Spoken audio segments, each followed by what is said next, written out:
where we look at the solutions instead of the problems. Today, we're talking to Simon Dixon of Bank to the Future. He's been around since almost the beginning. He's got a wealth of knowledge. Stacey. We want to talk to you about the solution for diamond hands, as it's called in Bitcoin. The last episode of Summer Solutions, Max and I discussed Bitcoin fixes everything, essentially, especially with the monetary system, the banking system, central banks, all that sort of stuff. But once you have your Bitcoin, the having the diamond hands, holding on to it, not having spinach hands, panic selling during this correction, and this could be the first correction for many people new to the Bitcoin space. So this 50% crash, is this normal? Is this something to be expected? What should people do? Discuss the strategy, the solution to spinach hands, to panic selling, to FOMOing in. The first thing to appreciate is that Bitcoin's been in a 12-year bull market since its inception, and there's been lots of crashes and corrections and all sorts of things in between. But the longer trend is 12-year bull market. So once you appreciate that, but people join at different phases. And at every phase, people have always come in when they're new to this with a fear that they've bought the top. They were the last idiot that bought the top. Everybody is getting out and that they bought it. This inner fear really haunts the person that hasn't really developed the diamond hands yet. So really, it's a game of both psychology and strategy. So I could share with you what the strategy we've adopted in order to get through all these bull markets, but unless you get the psychology right, you just won't be able to implement.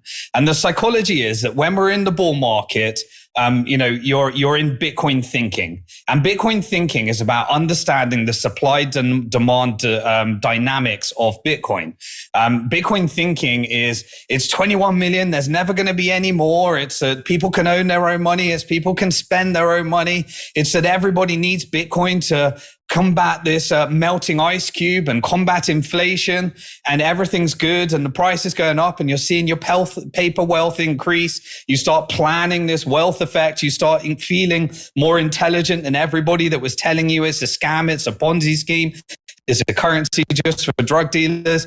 Your Tesla needs it. You're thinking JP Morgan needs it. Apple needs it. Microsoft needs it. And the whole world. And you're on cloud nine. But once it hits into the bear market and we get these corrections, your inner reptilian fiat thinking comes out. And in fiat thinking, it's all about taking on more debt in order to drive more consumption. In Bitcoin thinking, it's all about savings in order to drive a wealth effect so that you can then become an investor with your newly found wealth. In fiat thinking, it's all about scarcity. It's about knowing that your money's going down in value. And then you start thinking in terms of converting your Bitcoin to fiat so that you can preserve the mental wealth and paper wealth. And you start thinking that Peter Schiff was right. You're the last idiot that bought it. But the only way to combat that is to look back, take out the chart, understand that we're in a 12-year bull market, and we get these corrections, which are mainly created by the 10% of insiders that is trying to take the 90% of traders that were in trying to just get in for a get-rich-quick scheme and take their Bitcoin so they can accumulate them. Max, Stacey, and Simon Dixon are all together at the first Bitcoin conference in Prague back in 2011. We've seen 15 of these kind of pullbacks since then. And every single rally has a big name, and every single drawdown has a big name. They undergo what I call Bitcoin derangement syndrome. We had a big rally coming in on Michael Saylor's purchase over their MicroStrategy. And now on the pullback, the Peter Schiff has been replaced by a new high-profile naysayer, and that would be Nassim Taleb, who also seems to be delving into Bitcoin derangement syndrome. I think you're the one who pointed out that as the Bitcoin price goes higher, we attract a higher class of Bitcoin deranged people. So clearly Nassim is a higher class than Peter Schiff. He's got more books out there. He's considered to be more of a serious person. But now he's gone crazy. He's fallen into the trap. What is it about some people that not only do they fear the pullback, but they actually go insane, like Nassim Taleb? They're just scared of the fact that they maybe not had full conviction. They didn't believe that it could go up further. They don't fully believe in the supply demand economics until they've been through it. And so they look to other people. They look to other experts, and somebody that's actually driving forward electricity, talking about the inefficiency of Bitcoin seems like a very credible argument and a reason to actually think, well, this time it's different. Bitcoin's no longer in that 12-year bull market. It doesn't reach higher highs again. And it's that this time it's different thinking is really what's driving people, and that inner fear of everyone around them, because we're doing this thing that was so impossible to achieve.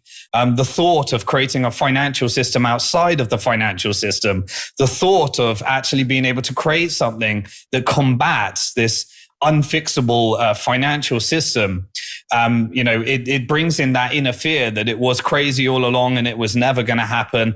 But Bitcoin time and time again punishes the people that do that, as they end up giving those Bitcoins to those with the diamond hands in the end. So you just said that we have an unfixable monetary system at the moment and a banking system. Let's address that. And also, when you're talking about this correction, Bitcoin has often been compared to the internet, the early internet. And TCP/IP was always there. Then www was built on top of it. People could use Netscape browsers, surf the web. And we had the .com 1.0 boom. Then now we have .com 2.0. And finally, it took like 20 years, right, to get to the all-time high. Are we having the same sort of growth as the internet?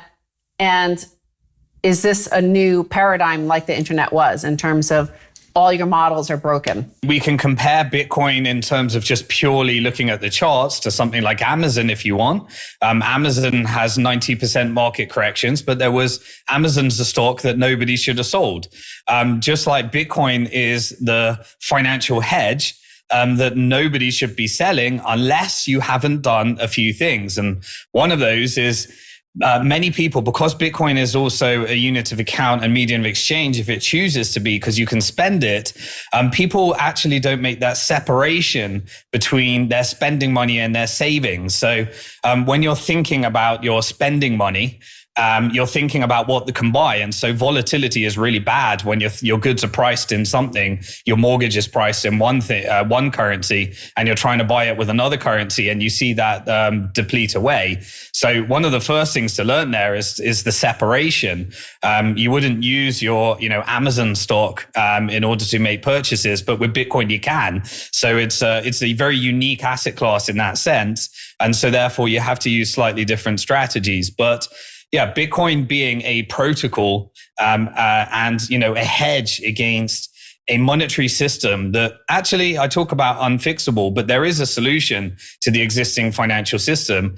And that's a slow removal from capitalism to socialism to communism, and using central bank digital currencies as the mechanism to roll over all this over leveraged, rehypothecated, Ponzi scheme scams in order to try and keep the system alive a bit longer. But the solution means the removal of all your privacies, rights, and freedoms, which also drives the use case of Bitcoin, because it just happens that the financial system that exists outside the financial system is also the same system that gives you back some of those rights, takes away censorship of financial transactions, gives you the ability to own, and gives you a counter system to this central bank digital currencies and fiat that ever growing in supply. You bring up the central bank digital currencies, and you put it in the political context of a transition away from a free market capitalism toward a more socialistic or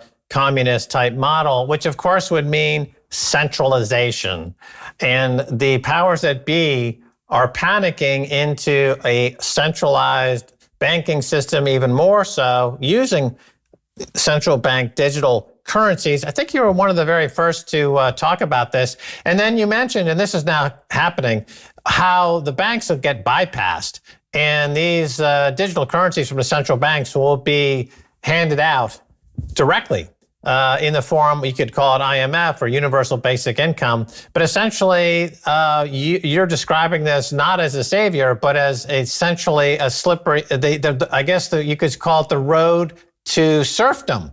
As the book indicates, this is the road to serfdom, Simon. Central bank digital currencies are the mechanism for fixing the financial system by taking out, with fractional reserve banking, which is as people learn their education about money, they start to realize that banks create money and it's all backed by debt, and approximately 97% of the money supply is a digital currency, which is a digital representation of the cash and coins created by the government, dollars or euros or pounds.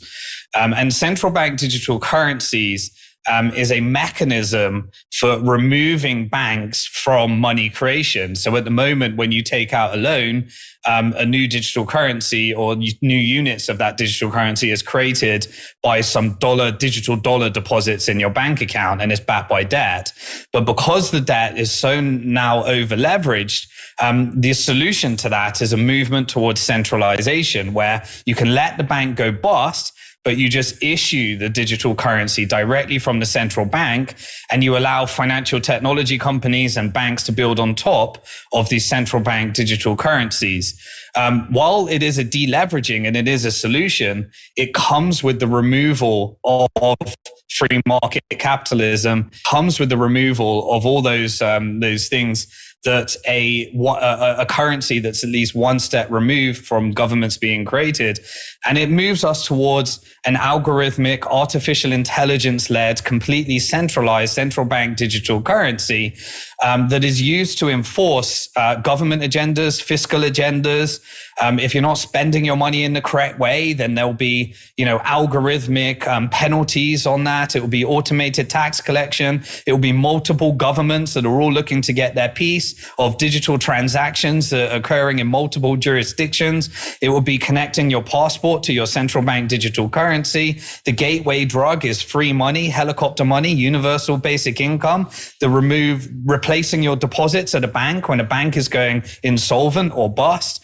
And you have to opt in to the removal of your rights. It will be connected to your passport. If you haven't got the right things, then this is where money is going. This is the ultimate goal. This is the war on cash. This is the removal of banks from money creation. This is the ultimate form of centralization and control through central bank digital currencies. Wow, that's a mouthful, hot and heavy. We got to take a break and cool down. We'll be right back with Simon Dixon from Bank to the Future on Summer Solutions with Max and Stacy. Don't go away.